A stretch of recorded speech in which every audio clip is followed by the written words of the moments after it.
नमस्कार दोस्तों, स्वागत है आपका हमारे YouTube चैनल जीके ट्रैकर पे। देखिए फ्रेंड्स, आज के वीडियो में हम बात करेंगे जो हमारी एक सीरीज है टॉप जीके एमसीक्यू सीरीज। और आज के वीडियो में हम इस सीरीज की 179 क्लास को यहाँ पर कवर करेंगे। इस सीरीज में जैसा आप जानते ही हैं, हम जीके के प्रीवियस ईयर क्वेश्चंस को पूरी डिटेल के साथ एक्स्ट्रा फैक्ट के साथ यहाँ पर कवर करते हैं, जिससे आपकी प्रैक्टिस और आपका रिवीजन साथ साथ में होता रहता है। अगर आपने इससे पहले की क्लासेस को नहीं देखा है, आप उनको प्लेलिस्ट में जाके देख सकते हैं। तो चलिए दोस्तों, आज की क्लास को शुरू करते हैं। आज का हमारा पहला क्वेश्चन है, भारतीय चुनाव आयोग की स्थापना कब करी गई थी? यानी जो इंडिया का इलेक्शन कमीशन है, यह कब अस्तित्व में आया था, इसे कब गठित किया गया? तो निर्वाचन आयोग, चुनाव आयोग हमारा 25 जनवरी 1950 को बना था। ऑप्शन डी सही आंसर होगा। अब क्योंकि 25 जनवरी 1950 को यह अस्तित्व में आया, इसीलिए हर साल 25 जनवरी को मतदाता दिवस के रूप में मनाया जाता है। इस पॉइंट को भी आपने याद करना है, पेपर में पूछा जाता है मतदाता दिवस कब मनाते हैं, तो आप कहेंगे 25 जनवरी को मनाते हैं। ठीक है, 2-3 बातें हैं निर्वाचन आयोग को लेकर के, उनको यहाँ पर रिवाइज कर लीजिए। निर्वाचन आयोग के बारे में जानकारी संविधान के भाग 15 में दी गई है। क्वेश्चन आता है इलेक्शन कमीशन से जुड़ा हुआ भाग कौन सा है? भाग 15।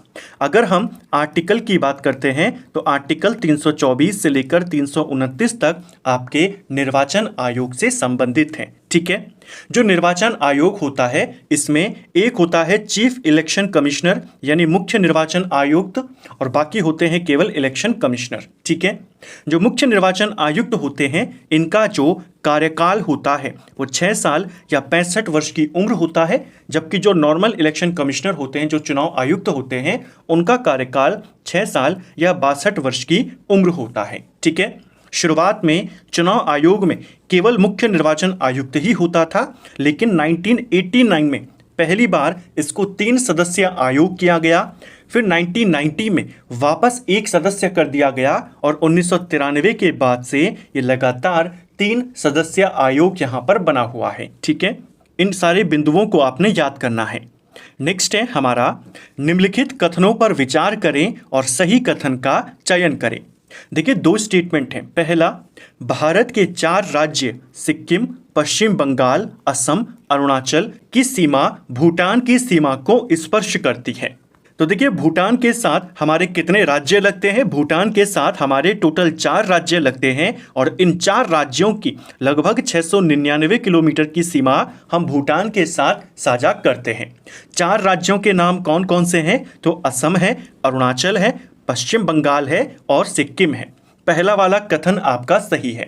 दूसरा, भूटान की सीमा से सबसे अधिक अरुणाचल प्रदेश की सीमा लगती है। अब देखिए, ऐसे क्वेश्चन बनने लगे हैं। पहले क्वेश्चन बनता था कि इनमें से कौन सा राज्य इस देश के साथ, जैसे पाकिस्तान के साथ, चाइना के साथ लगा हुआ है या नहीं लगा हुआ है। अब उन राज्यों के नाम भी पूछे जाते हैं, और उस देश के साथ लगा हुआ सबसे लंबी सीमा वाला राज्य कौन है, वो भी पूछा जाता है। भूटान के साथ सबसे लंबी सीमा अरुणाचल नहीं बनाता है, असम बनाता है। ठीक है, तो सेकंड वाला कथन आपका गलत है, पहला वाला कथन आपका सही है। प्रमुख जो हमारे पड़ोसी देश हैं, उसमें किस देश के साथ कौन सा राज्य सबसे लंबी सीमा बनाता है, उसको यहां पर रिवाइज करते हैं। जैसे बांग्लादेश की बात करते हैं। बांग्लादेश के साथ सबसे लंबी सीमा कौन बनाता है? वो पश्चिम बंगाल बनाता है। ठीक है, चाइना की बात करते हैं। चाइना के साथ सबसे लंबी सीमा अरुणाचल प्रदेश बनाता है। ठीक है, पाकिस्तान के साथ सबसे लंबी सीमा हमारा राजस्थान बनाता है।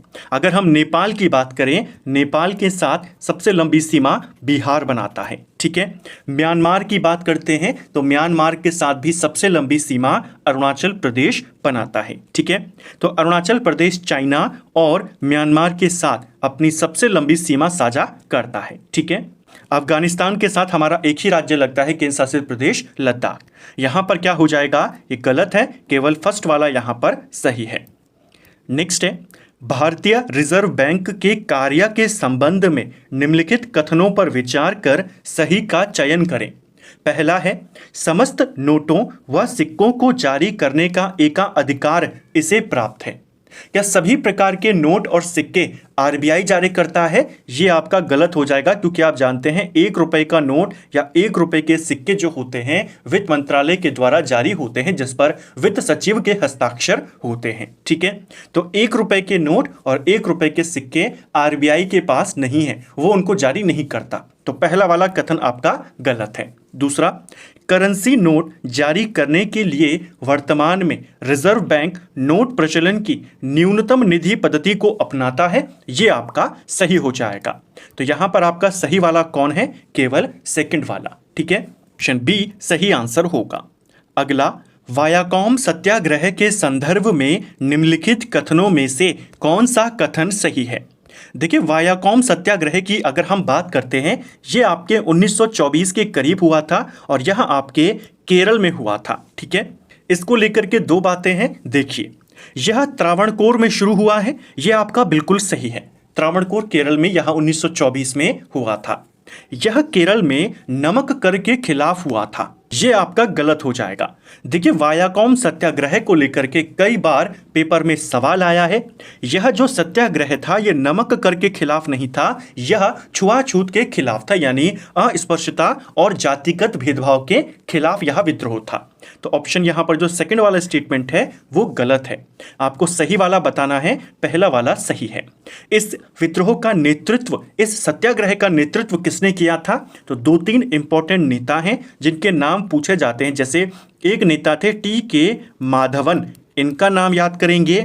एक नेता थे के. कलप्पन और एक नेता थे के.पी. केशव मेनन। इन तीनों का नाम आपने ध्यान रखना है।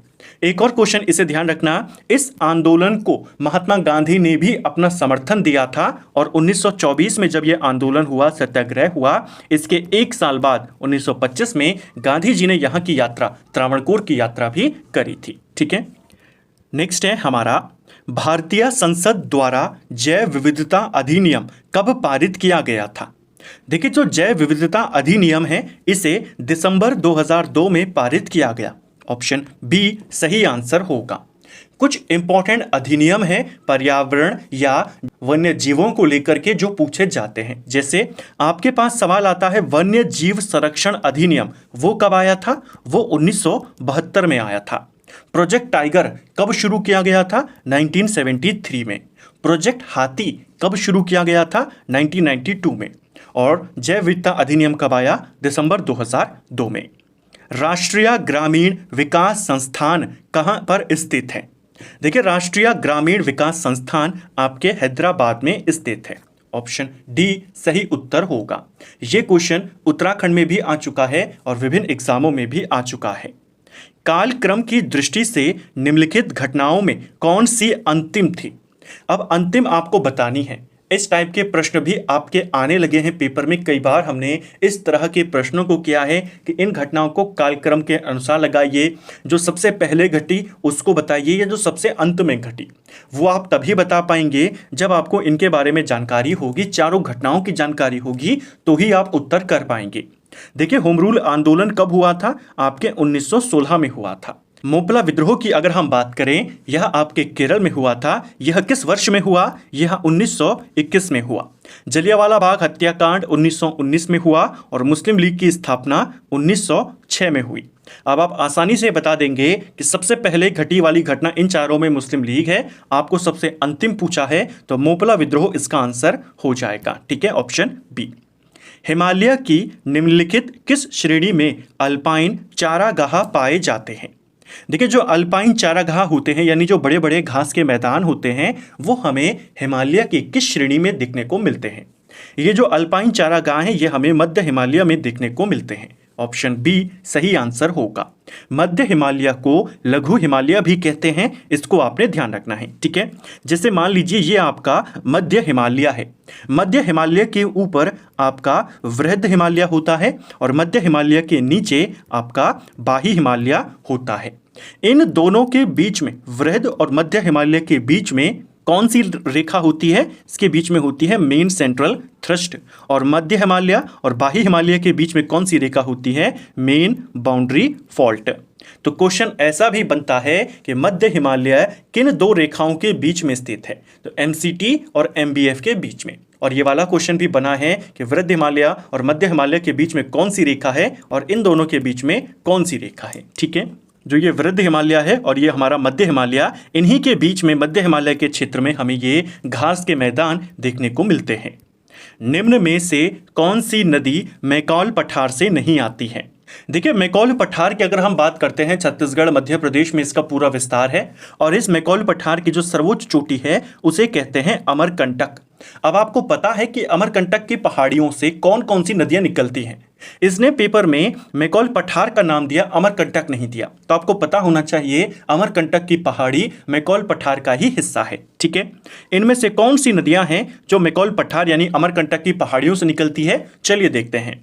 नर्मदा नदी की बात करें, नर्मदा नदी आपके अमरकंटक की पहाड़ी से आती है, मध्य प्रदेश से ये निकलती है। ताप्ती नदी की बात करते हैं, ताप्ती नदी आपके सतपुड़ा की पहाड़ियों से निकलती है, तो ये आपका गलत हो जाएगा। आपको बताना था मैकॉल पठार से कौन सी नहीं आती, तो कौन सी नहीं आ रही है, ताप्ती नहीं आ रही है।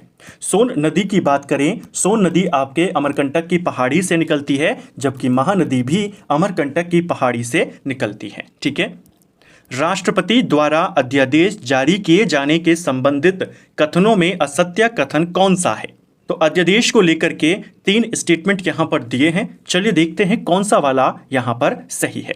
पहला, इसे संसद के दोनों सदनों या किसी एक सदन के सत्र में न होने के दौरान जारी किया जाता है। पहला वाला आपका बिल्कुल सही है। अध्यादेश को तभी जारी कर सकते हैं जब संसद के दोनों सदन ना तो अस्तित्व में हो या फिर दोनों में से अगर एक भी सदन नहीं चल रहा है तो भी अध्यादेश जारी किया जा सकता है। ठीक है, इसका प्रभाव संसद द्वारा निर्मित कानून के समान होता है, यह भी आपका बिल्कुल सही है। अध्यादेश की वही मान्यता होती है जो संसद के द्वारा पारित एक कानून की होती है। संसद सत्र शुरू होने के बाद 6 सप्ताह के अंदर अनुमोदित होना चाहिए, ये वाला बिंदु भी आपका सही है। जब अध्यादेश एक बार आता है, मान लीजिए अध्यादेश आपके जनवरी के माह में आ गया, तो जनवरी से लेकर के अब अगले 6 महीने तक ये अध्यादेश बना रहेगा। मान लीजिए फरवरी में ही संसद का सत्र शुरू हो गया, अब सत्र शुरू होते ही 6 हफ्ते के अंदर अंदर इसको आपको पारित करवाना होगा। अगर सत्र शुरू नहीं होता है तो जनवरी में अध्यादेश आया था, 6 महीने तक ये बना रहेगा।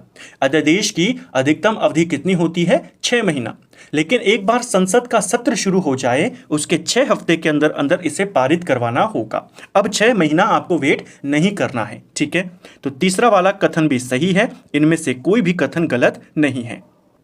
नेक्स्ट है, वित्त मंत्रालय के किस विभाग के द्वारा प्रत्येक वर्ष भारत का आर्थिक सर्वेक्षण तैयार किया जाता है। देखिए, देश में हर साल बजट से एक दिन पहले इकोनॉमिक सर्वे को पब्लिश किया जाता है, जो हमारा आर्थिक सर्वेक्षण होता है, और इसे तैयार करता है आर्थिक मामलों का विभाग, जो वित्त मंत्रालय का ही एक विभाग है। ऑप्शन ए सही उत्तर यहां पर होगा। निम्न में से किस मध्यकालीन शासक के शासनकाल में शाही सिक्कों पर एक ओर कलमा खुदा रहता था और दूसरी ओर हिंदू देवी लक्ष्मी की आकृति अंकित होती थी। सिंपल सा क्वेश्चन है कि किसके सिक्कों पर देवी लक्ष्मी की आकृति होती थी, ये होती थी मोहम्मद गौरी के सिक्कों पर। ऑप्शन डी सही आंसर हो जाएगा। ठीक है, कई बार ये क्वेश्चन पेपर में बना है। 1940 के अगस्त प्रस्ताव में क्या प्रस्ताव रखा गया था। देखिए, अगस्त प्रस्ताव 1940 में आता है। सेकेंड वर्ल्ड वॉर जब चल रहा था, अंग्रेज लगातार हार रहे थे, जैसे मैंने आपको कई बार कहा है। उस समय जो वॉइसरॉय था लिनलिथगो, उसके द्वारा एक घोषणा करी जाती है जिसे अगस्त प्रस्ताव कहते हैं। अगस्त प्रस्ताव आपके 8 अगस्त 1940 में आया था। इस अगस्त प्रस्ताव में क्या क्या बातें कही गई थी। अगस्त प्रस्ताव में कहा गया, पहली जो बात कही गई थी कि वॉइसरॉय की कार्यकारिणी में भारतीयों की संख्या को बढ़ाया जाएगा। ठीक है, दूसरी बात जो इसमें कही गई थी कि युद्ध के बाद भारत को डोमिनियन स्टेटस दिया जाएगा, तो डोमिनियन स्टेटस का प्रस्ताव यहां पर था। ऑप्शन बी सही उत्तर होगा। तीसरी बात ये कही गई थी इस प्रस्ताव में कि युद्ध के बाद हम संविधान सभा का गठन करेंगे। ये पहली बार था जब अंग्रेजों ने संविधान सभा के गठन की बात को स्वीकार किया था। क्वेश्चन आता है किस प्रस्ताव में या किस मिशन के दौरान या किसके द्वारा पहली बार अंग्रेजों ने संविधान सभा निर्माण की बात कही, तो वो था अगस्त प्रस्ताव। चौथी बात इसमें यह कही गई कि अल्पसंख्यकों के विचारों को भी ध्यान में रखा जाएगा। और पांचवी बात कही कि युद्ध से संबंधित विषयों पर चर्चा के लिए हम एक युद्ध परामर्श समिति का गठन करेंगे। ये टॉप 5 बातें थी, 5 बातें हैं जो आपको ध्यान रखना है, जिनमें से 3 इंपॉर्टेंट हैं। पहला, कार्यकारिणी में भारतीयों की संख्या को बढ़ाएंगे। दूसरा, डोमिनियन स्टेटस। तीसरा, संविधान निर्माण की मंजूरी के लिए वो तैयार हो गए थे। ठीक है, नेक्स्ट है, भारत के संविधान के अंतर्गत आर्थिक नियोजन एक विषय है। देखिए, आर्थिक नियोजन एक विषय है भारतीय संविधान के अधीन, ये कहा गया है समवर्ती सूची में। किसके अंतर्गत ये विषय है? समवर्ती सूची में है। जो इकोनॉमिक प्लानिंग है यह समवर्ती सूची का विषय है, यानी कि इसको लेकर के केंद्र और राज्य दोनों कानून बना सकते हैं। ठीक है, निम्न में से किसका कार्य विभिन्न वस्तुओं के लिए सरकार को न्यूनतम समर्थन मूल्य की सिफारिश करना है? वस्तु नहीं होगा यहां पर, इसे फसल करना। विभिन्न फसलों के लिए सरकार को एमएसपी की सिफारिश कौन करता है? Minimum support price. यह सिफारिश करता है कृषि लागत और मूल्य आयोग। ऑप्शन बी सही उत्तर यहां पर होगा। इंग्लिश में इसे CACP लिखा जाता है। ठीक है, इसका गठन कब किया गया था? देखिए, कृषि की जो फसलें होती हैं हमारी, उनके ऊपर उनकी एमएसपी की सिफारिश करने के लिए, उनकी कीमतों पर सिफारिश करने के लिए, सलाह देने के लिए 1965 में कृषि मूल्य आयोग बनाया गया था। स्टार्टिंग में इसका नाम क्या था? कृषि मूल्य आयोग। इसका बाद में 1985 में नाम परिवर्तित किया गया, कृषि लागत और मूल्य आयोग इसका नाम कर दिया गया। वर्तमान में कितनी फसलों पर एमएसपी दी जाती है? तो 23 फसलों पर एमएसपी वर्तमान में दी जाती है। ठीक है, राष्ट्रीय किसान आयोग अगर कहेगा तो ये 2004 में बना था। नेक्स्ट है, भारत में न्यायपालिका को कार्यपालिका से अलग करने का आदेश दिया गया है। तो देखिए, भारत में न्यायपालिका और कार्यपालिका को पृथक रखा गया है, दोनों का पृथकीकरण है। और ये बात किसमें कही गई है? ये बात राज्य के नीति निर्देशक सिद्धांतों में कही गई है। देखिए, हमारे संविधान का जो भाग 4 है, और भाग 4 के अंदर आर्टिकल 36 से लेकर 51 तक किसके बारे में बताया गया है? डीपीएसपी के बारे में बताया गया है। Directive principle of state policy, ये इसका फुल फॉर्म है। इस डीपीएसपी के अंतर्गत जो आर्टिकल 50 है वो न्यायपालिका का कार्यपालिका से अलगाव करता है, पृथकीकरण करता है कि न्यायपालिका स्वतंत्र होगी, कार्यपालिका उससे अलग होगी। ठीक है, तो 50 में बताया गया है आर्टिकल 50 में, जो कि किसका पार्ट है? नीति निर्देशक सिद्धांतों का पार्ट है। पुडुचेरी का क्षेत्र निम्नलिखित राज्यों में विभाजित है। देखिए, जो हमारा राज्य है पुडुचेरी, इसका फैलाव कितने राज्यों में है? इसका फैलाव 3 राज्यों में है। कई बार हमने इसको देखा है, भूगोल वाली सीरीज में भी इसको कवर किया था। पुडुचेरी के 4 प्रमुख जिले हैं, इसके अंदर 4 जिले आते हैं। एक जिले का नाम है यनम, ठीक है, एक जिले का नाम है माहे, एक जिले का नाम है कराईकल, और एक जिला खुद है पुडुचेरी। ठीक है, जो यनम है आपका, ये आंध्र के नज़दीक पड़ता है, यानी आंध्र से लगता है। जो माहे है आपका, ये केरल से लगता है। और कराईकल और पुडुचेरी दोनों के दोनों तमिलनाडु से लगते हैं। तो कौन कौन से राज्यों में ये पड़ता है? तमिलनाडु, आंध्र और केरल इसका आंसर होगा। तो तमिलनाडु, केरल और आंध्र, तमिलनाडु, केरल और आंध्र, ऑप्शन सी सही उत्तर यहां पर हो जाएगा। इन चारों जिलों में जो सबसे बड़ा जिला है वो पुडुचेरी है, उसी के नाम पर इसे ये नाम दिया गया है। भारत के संबंध में क्षेत्रीय जल सीमा को विस्तारित किया गया है। देखिए, भारत की जो क्षेत्रीय जल सीमा है उसकी आपने लंबाई बतानी है, उसका क्षेत्रफल कितना होता है। जैसे ये हमारा प्रायद्वीपीय भारत है, इधर से समुद्र लगा हुआ है, इधर से लेकर के 12 नॉटिकल मील तक की जो दूरी होती है वो हमारी क्षेत्रीय जल सीमा कहलाती है। क्षेत्रीय जल सीमा को प्रादेशिक जल सीमा भी कहते हैं, इसको ध्यान रखना। भारत की जो आधार रेखा है वहां से लेकर के 12 नॉटिकल मील तक का, इसके बाद आधार रेखा से लेकर के 24 नॉटिकल मील तक का जो इलाका है, इस इलाके को भारत का संलग्न क्षेत्र कहा जाता है। ठीक है, और यहां से लेकर के पूरा 200 नॉटिकल मील तक के इलाके को अनन्य आर्थिक क्षेत्र इसे कहा जाता है। तो क्वेश्चन बनता है, भारत का प्रादेशिक जल सीमा कहां है? इस क्षेत्र में पूरा अधिकार भारत को प्राप्त है। इस क्षेत्र के जो संसाधन है, जो यहाँ का पूरा मार्ग है, वो भारत के नियंत्रण में है, यानी ये क्षेत्र भारत के नियंत्रण में है। और इसी प्रकार इस क्षेत्र में भारत रिसर्च कार्य, नई चीज़ों की खोज वगैरह कर सकता है। तो इनकी लंबाई पूछी जाती है। प्रादेशिक सीमा 12 नॉटिकल मील तक, संलग्न क्षेत्र भारत का 24 नॉटिकल मील तक, और उसके बाद अनन्य आर्थिक क्षेत्र वो है 200 समुद्री मील या नॉटिकल मील। एक जो नॉटिकल मील होता है उसे समुद्री मील भी कहते हैं। जो नॉर्मल मील होता है हमारा सड़कों पे जो हम मापते हैं उससे ये अलग होता है। जो एक सामान्य मील होता है उसमें लगभग 1.584 किलोमीटर होता है, जबकि एक नॉटिकल मील की बात करें, एक समुद्री मील की बात करें तो वह 824 किलोमीटर के बराबर होता है। नेक्स्ट है, दादर और नागर हवेली व दमन दीव कौन से उच्च न्यायालय के अंतर्गत आते हैं? देखिए, जो हमारे केंद्र शासित प्रदेश हैं उनके अपने हाईकोर्ट तो है नहीं, दिल्ली को छोड़ करके और जम्मू कश्मीर को छोड़ करके। तो वो केंद्र शासित प्रदेश किन किन राज्यों के हाईकोर्ट के अंतर्गत हैं, उनके क्षेत्राधिकार में आते हैं, वो सवाल बनता है। अगर हम दादर नागर हवेली दमन दीव की बात करते हैं तो ये दोनों के दोनों बॉम्बे हाईकोर्ट के अंतर्गत आते हैं। ऑप्शन सी सही उत्तर यहां पर होगा। जो हमारा केंद्र शासित प्रदेश है अंडमान निकोबार, वो कलकत्ता हाईकोर्ट के अंतर्गत आता है। जो लक्षद्वीप है वो केरल हाईकोर्ट के अंतर्गत आता है। पुदुचेरी की बात करें तो वो मद्रास हाईकोर्ट के अंतर्गत आता है, और चंडीगढ़ वो आपके पंजाब और हरियाणा हाईकोर्ट के अंतर्गत आता है। नेक्स्ट है, भारतीय खाद्य निगम की स्थापना कब होती है? तो भारतीय खाद्य निगम यानी food corporation of India FCI की बात कर रहा है, और कई बार ये पेपर में आया है। जो फूड कॉरपोरेशन ऑफ इंडिया है इसे 14 जनवरी 1965 में स्थापित किया गया था। ऑप्शन सी सही आंसर होगा। 1964 का अधिनियम था भारतीय खाद्य निगम अधिनियम 1964, उसके तहत 1965 में इसका गठन किया गया था। ठीक है, 1965 ही वो साल है जब CACP यानी commission for agricultural cost and prices, जो मैंने ऊपर देखा था कृषि लागत एवं मूल्य आयोग, उसे बनाया गया था। ठीक है, हालांकि शुरुआत में नाम दूसरा था, नाम परिवर्तित हुआ बाद में, लेकिन स्थापना तो 1965 ही है। तो 1965 में दोनों बने थे, CACP भी बना था और FCI भी बना है। ठीक है, इन दोनों को आपने ध्यान रखना है।